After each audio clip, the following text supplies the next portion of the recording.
Britain's interest in the region that became Nigeria was not cultural or humanitarian, it was commercial. From the mid-1800s onward, London merchants and financiers wanted three things: a secured market for British manufactured goods, a steady source of raw materials, oil palm, later petroleum, and safe trade routes controlled by British law and the Royal Navy. 2. The machinery of control, the Royal Niger Company, RNC, a chartered corporation granted authority by the British Crown, was the tool. It held power to sign treaties with local rulers, levy taxes and duties, maintain its own armed forces. Those treaties, often obtained by deception or pressure, ceded trade rights and, in practice, sovereignty. In 1900, when the Crown revoked the company's charter, the RNC sold its territories to the British government for £865,000.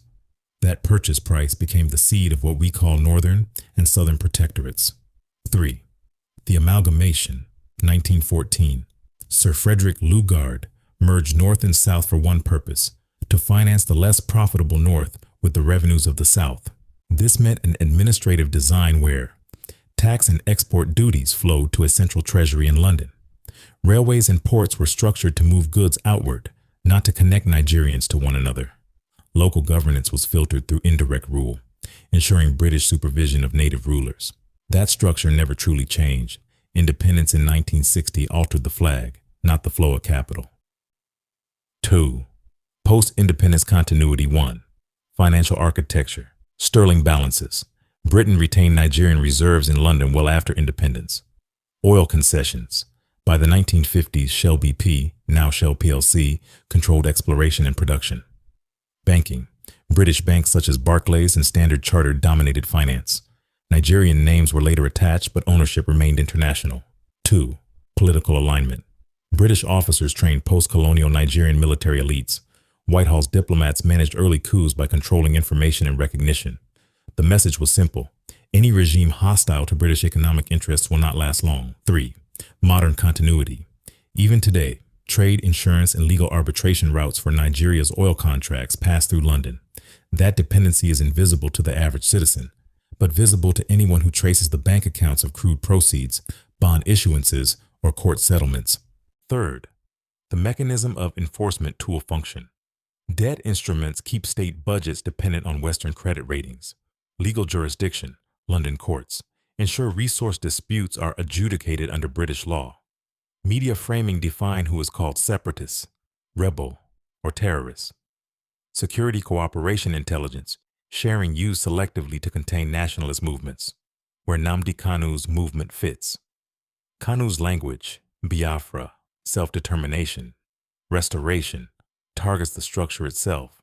He challenges the legitimacy of the 1914 amalgamation, the economic funnel that sends wealth outward, and the silencing mechanism that equates dissent with treason. That's why the response has been severe. It's not just one man, it's the risk of others seeing the pattern. The corporate continuity, Britain's invisible hold. 1.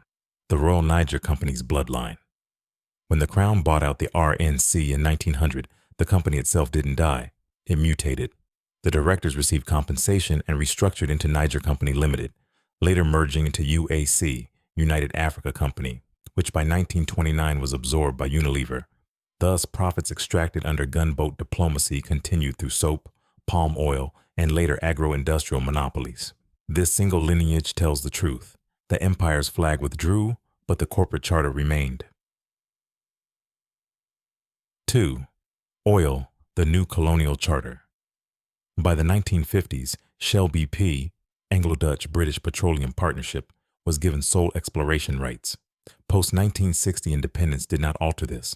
Even today, Shell still operates through Shell Petroleum Development Company SPDC. Chevron, Total, Eni followed the same model, registering subsidiaries but remitting profits through London, The Hague, and Houston, not Lagos. Revenue allocation formulas were written under British legal templates. The state collects royalties.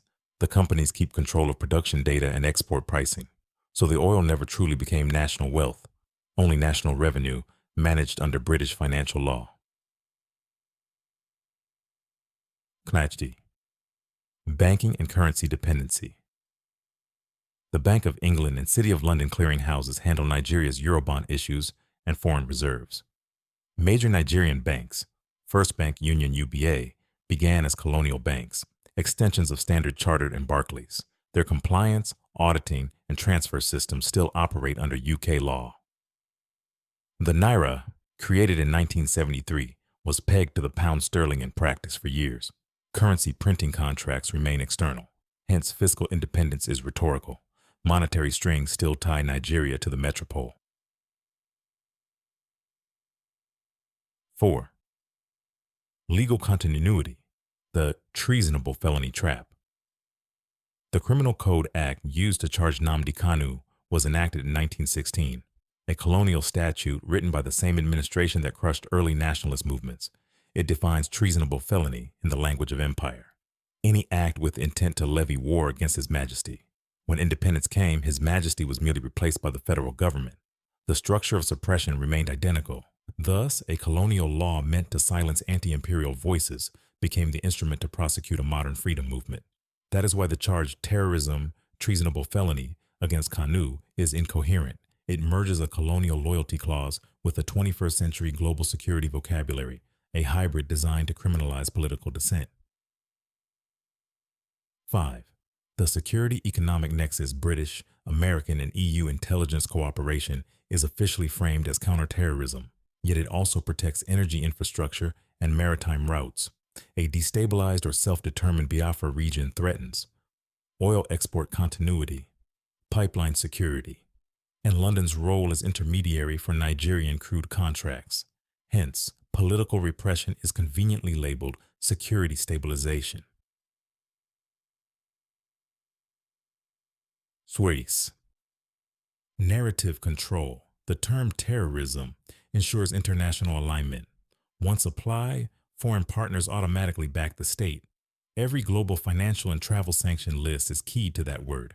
Thus, the accusation itself, not the proof, becomes the tool to isolate the accused, restrict funding, and prevent diplomatic sympathy. The judicial diplomatic theater. How the system sustains injustice while appearing lawful. 1. The illusion of sovereignty. After independence, Nigeria inherited British common law. The Privy Council in London remained its highest appellate body until 1963. Though later abolished, the logic stayed. Nigerian courts still cite UK precedents. Judges are trained under British legal philosophy. Major disputes, especially energy or investment, revert to London arbitration. So while Nigerian judges wear new robes, the courtroom is still built on the old foundation: imperial procedure wearing national colors. 2. The choreography of delayed colonial law was never about justice. It was about administrative control. That same structure manifests today through endless adjournments, missing case files, constant changes of presiding judges, and procedural technicalities that keep the accused in custody indefinitely. This is not incompetence, it's design. Delay creates fatigue, and fatigue breaks resistance. Thus, Nnamdi Kanu's decade-long detention is not an accident of bureaucracy, but a method of containment.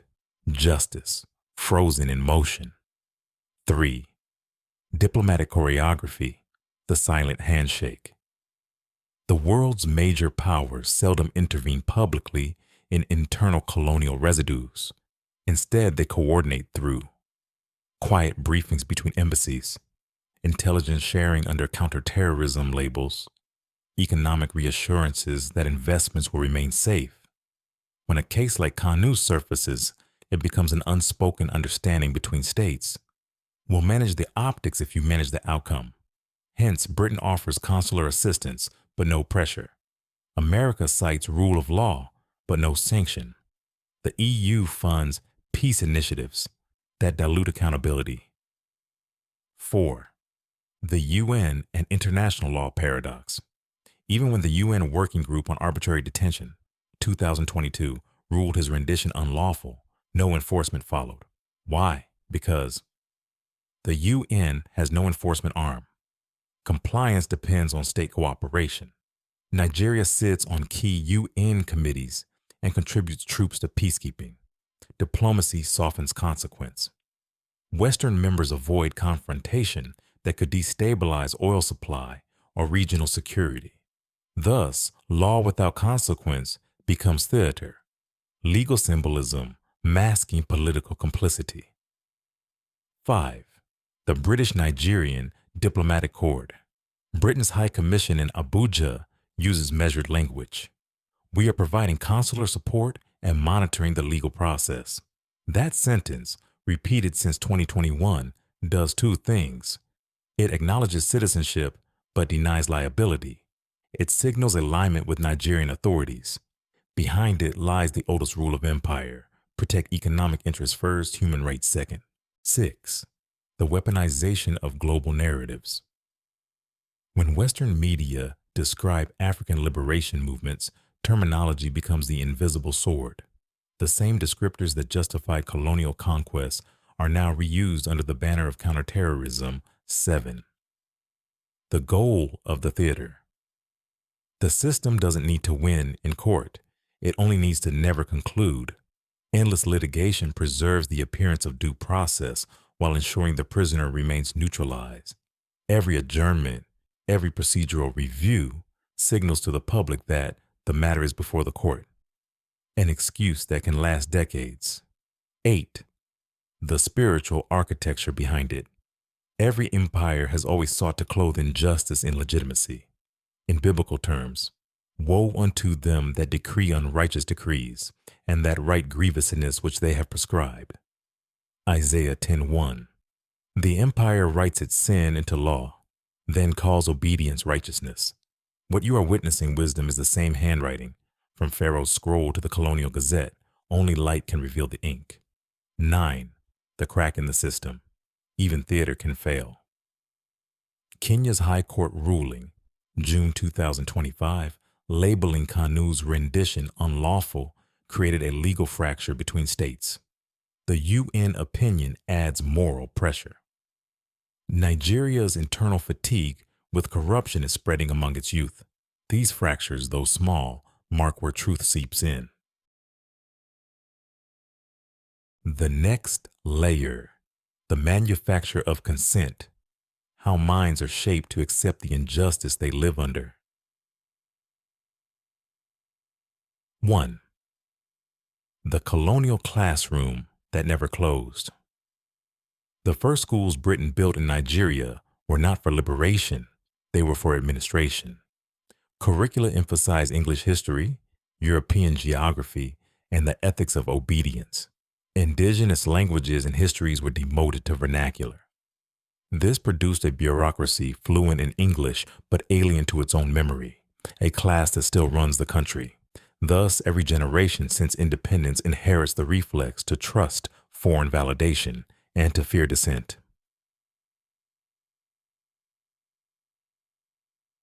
Voi Kotu. The media echo chamber news agencies headquartered in London or New York still feed local outlets through syndication. The framing of every event, terrorism, protest, reform, is filtered through foreign editorial priorities. When Lagos newspapers repeat those lines, they reinforce the idea that stability equals obedience. This is why a man asking for self-determination can be called a danger, while actual violence passes as policy. Smash. The education media loop, students read Western textbooks that define civilization through colonial milestones. Journalists trained under Western programs learn to balance stories by giving oppressive systems equal weight. This loop ensures that even the educated defend the hand that shapes them. 4.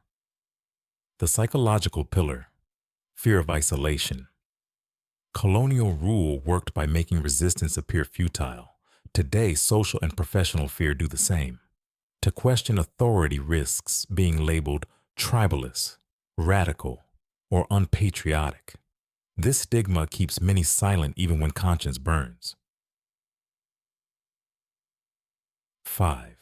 The economic leash most Nigerians rely on imports priced in foreign currency. Any instability threatens the exchange rate, which threatens survival. So people trade freedom for economic calm, a modern tribute system paid in silence. 6. The religious confusion, missionary Christianity, and state-aligned Islam were both structured to maintain docility. Each promised heavenly reward for earthly submission. The deeper Torah-rooted ethics of justice and stewardship were replaced by slogans of prosperity and endurance. Thus, moral courage was redefined as rebellion.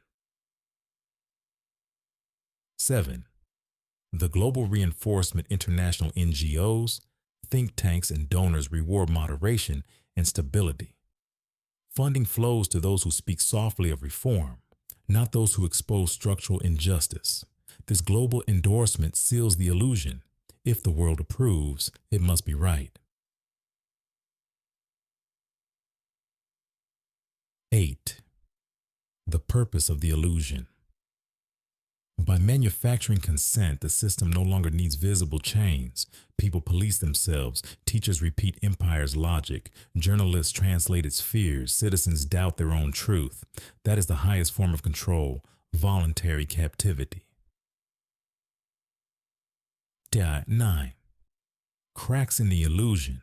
Digital networks, diaspora scholarship, and prophetic voices are unsealing memory. Younger generations read declassified archives. Families share oral histories once hidden. Truth begins to trend faster than censorship. This is why information control has intensified, because awakening has begun. 10. The way through the antidote is not rage, but re-education. Teach history from original sources. Build local media that tell stories through African eyes. Create economic models that reward integrity over dependency. Reconnect faith to justice, not fear. The battle is for imagination. Whoever defines reality governs action. To win is to make people see what has always been there. The financial legal instruments of control 1.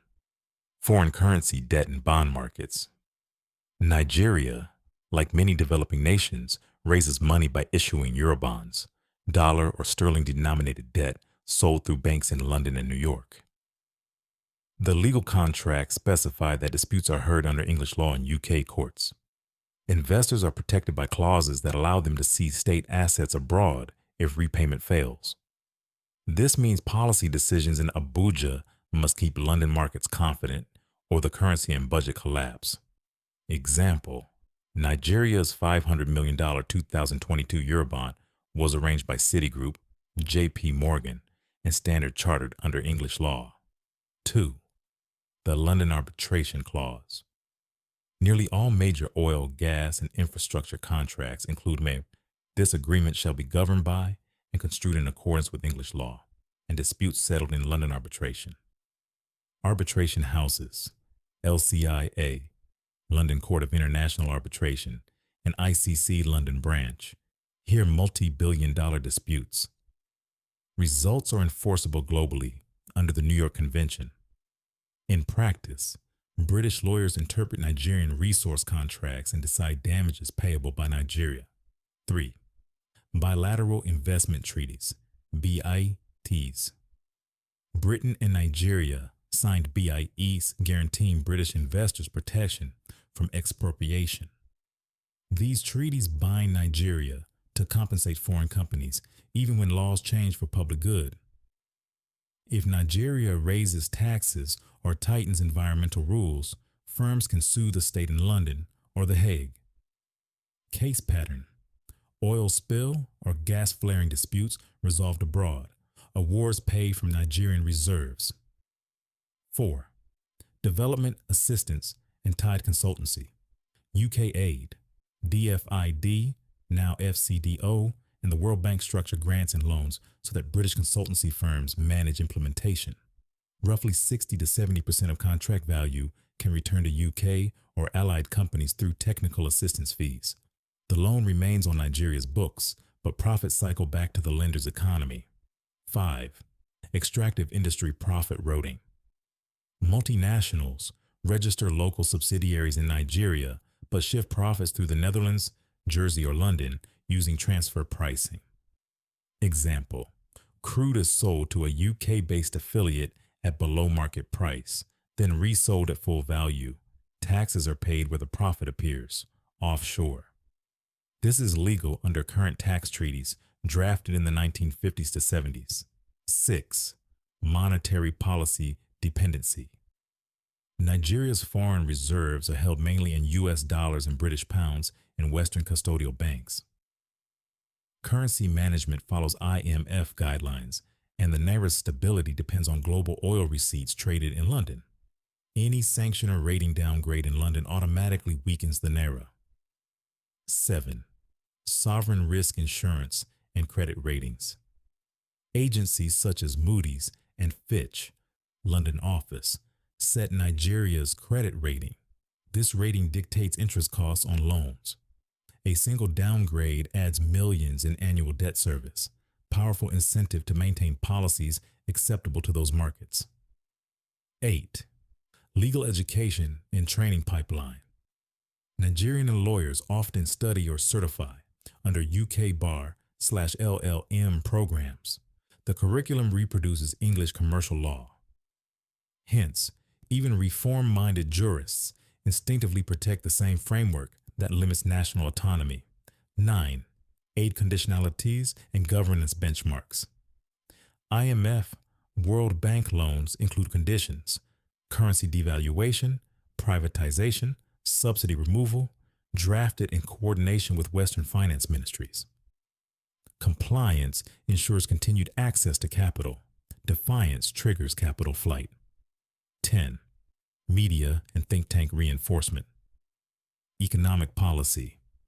Advice circulates through British-funded institutes and media editorials promoting investor confidence as the highest good.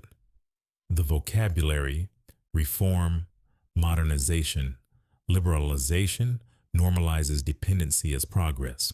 12. Paths to lawful resistance. These levers can be confronted within existing law. 1. Renegotiate BITS to include environmental and human rights exceptions. 2. Adopt local currency bonds marketed to regional investors. 3. Join the African Continental Free Trade Area dispute system instead of London arbitration. 4. Publish all resource contracts for transparency. 5. Invest in domestic legal education reform and financial data independence. In summary, Britain no longer needs to rule Nigeria with soldiers. The bond prospectus, arbitration clause, and consultant's contract achieve the same obedience with signatures instead of chains. 7. The comparative layer. How nations broke the chains. 1. Malaysia, turning resource control into state capital problem. In the 1960s, Malaysia's tin and rubber industries were dominated by British companies. Revenue leaked overseas. Response: created Petronas, 1974, a 100% state-owned oil company with constitutional backing. Passed the Petroleum Development Act, ensuring all contracts with foreign firms were joint ventures. Malaysia always owned at least 51%. Used proceeds to build domestic refineries and universities. Result: within 20 years, Malaysia became a capital exporter rather than a debtor. Lesson: sovereignty is secured when contracts are written in your language, under your law, with your courts as venue. 2. Indonesia, reclaiming the mines. Problem: Dutch and Western companies controlled oil, gas, and copper after independence. Response: nationalized key assets in the 1960s. Later, under Suharto, renegotiated production sharing contracts with clear local content rules. Required foreign companies to transfer technology and equity to local partners after 20 years. Result: Indonesia built its own oil and gas industry. Its national bank became a regional lender. Lesson: gradual transfer of ownership and knowledge is more sustainable than sudden seizure. 3. Rwanda, financial independence through discipline. Problem: aid dependency after 1994 genocide. Economy controlled by foreign NGOs. Response: Introduced strict anti-corruption laws, digitized revenue collection, cut aid reliance from 80% to under 40% by 2015, prioritize education, ICT, and regional trade, not extraction. Result, one of Africa's most stable currencies, budget funded mostly from domestic taxes. Lesson, transparency in human capital can outmaneuver foreign leverage. 4. Botswana, the diamond model. Problem, diamonds discovered under British protectorate. De Beers monopoly. Response, formed Debswana, a 50-50 joint venture with De Beers but under Botswana's law. Negotiated periodic profit-sharing reviews, reinvested gains in infrastructure and education. Result, Botswana moved from least developed to upper middle income within a generation. Lesson, keep foreign expertise, but always on equal terms. 5. Iceland, debt repudiation through referendum problem. After 2008 banking crash, UK and Netherlands demanded repayment for private bank losses. Response, Iceland held a national referendum. Citizens refused to pay foreign creditors for private debts. Courts upheld the right of a sovereign state to protect its people first. Result, temporary isolation, then rapid recovery. Lesson, public consent legitimizes resistance when it's transparent and democratic. Practical pathways for Nigeria, guardrails for a peaceful transition. Legality first. Every reform must cite constitutional and international law. Never invite chaos. Transparency. Publish all contracts and budgets. Sunlight protects reformers. Coalition building. Unite civil society, clergy, academia, and diaspora around shared data, not slogans. Patience. Liberation built on institutions outlasts revolution built on emotion. Signs of hope emerging. Nigerian youth networks studying economic sovereignty and local production. New African financial platforms, e.g., Pan-African payment and settlement system, reducing dollar reliance. Courts in Kenya, Ghana, and South Africa asserting stronger local jurisdiction over multinationals. Digital education spreading beyond Western gatekeepers. Every small act of lawful independence chips away at the old design. Spiritual parallels.